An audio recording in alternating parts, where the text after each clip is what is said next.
differentiation in mathematics.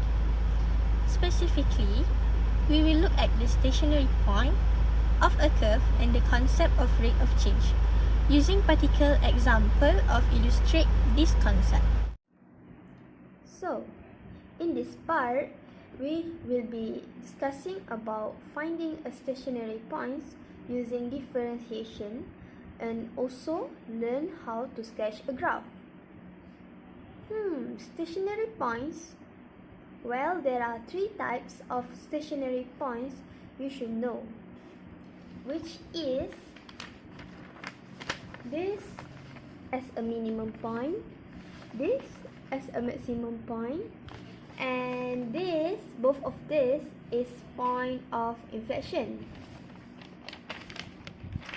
We must understand that stationary points only occurs when dy over dx is equal to 0.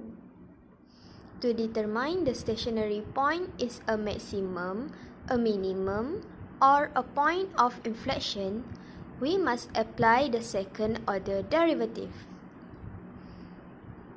If d power of 2y over dx power of 2 is above the 0, it is a minimum point. If d power of 2y over dx power of 2 is below the 0, it is a maximum point. If d power of 2y over dx power of 2 is equal to 0, it is a point of inflection. Here is an example on how to solve stationary point questions using differentiations and how to sketch the curve. So, the question is, given a curve y equals to 5 plus 4x minus x power of 2, find the stationary point and sketch the curve. So, this is what we got from the question, right? The first step is we should find its differentiation, which make from this turn to dy over dx is equals to 4 minus 2x. Next, we have to find the stationary point. For the stationary point, dy over dx is equal to 0. But based from what we get here, 4 minus 2x is equals to 0, which make it x is equal to 2 and y is equal to 9. We can say that stationary point that we got will be 2, 9. Okay? Now, we have to find the d2 power of 2y over dx power of 2. So, negative 2 is below the 0, right? We can conclude that 2, 9 is a maximum point for the curve.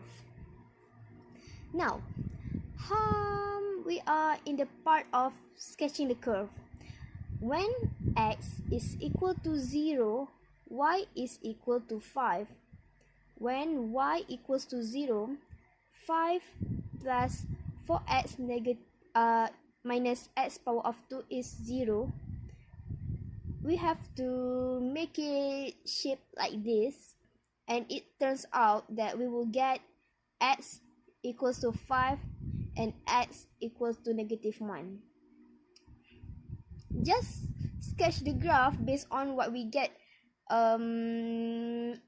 the info in here to the x-axis and y-axis. Curve cross the x and from the negative 1, 0 and 5, 0. For the rate of change, as what we know, the derivative of a function at a specific point gives the instantaneous rate of change at that point. In simpler terms, it tells how fast something is changing at that exact moment. So now let's do this question together. So the question is, a steel tube with border X increase because of long-lasting heating. border x increased by 3 mm per second. The original length of the border is 12 cm. Determine the rate of change of the surface area for the cube. So, here is the solution. The clue given is x equal to 12 cm and dx over dt equal to 3 mm per second and convert to 0.3 cm per second. Next, we have to find the surface area. So this is the formula. A equal to 6 x power of 2. Okay. From here, find the differentiate of this area. So we got dA over dx equal to 12x. Using the formula, dA over dt equal to dA over dx times dx over dt. So we'll get 12 times 12 times 0.3. So the answer is 43.2 cm square per second. In summary, differentiation is a powerful tool in mathematics that helps us to analyze the behavior of function through stationary point and understand how quantity change over time. By applying differentiation, we can solve the problems, relate to maxima, minima, and the rate of change effectively.